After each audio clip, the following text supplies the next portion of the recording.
Tens of thousands of Sudanese protesters mark the first anniversary of a coup that halted the country's transition towards democracy on Tuesday. It was one of the largest demonstrations since mass marches in January, with security forces using tear gas and stun grenades to hold them back. Emma McCarthy reports. They came in their tens of thousands to the streets of Khartoum, marking 1 year since the military takeover, which halted a transition to democracy.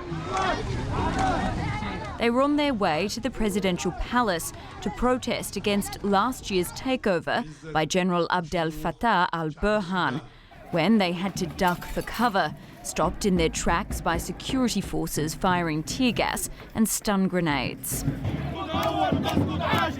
They nearly made it, getting within 1 kilometre of the palace before dispersing at sundown. Doctors say one protester died after being hit by an army vehicle. Sudanese police said they had fired tear gas and water cannon at people they said were armed, trained forces in military formations.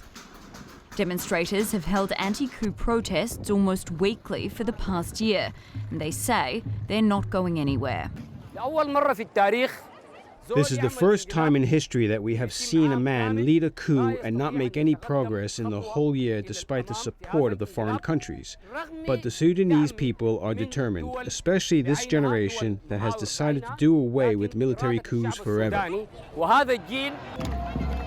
1 year on, the country is still without a prime minister and the economy is in crisis. A third of the country's 45 million inhabitants suffer from hunger. That's a 50% increase compared with last year. Protest groups say about 120 people have been killed during the year of unrest. Emma McCarthy, BBC News.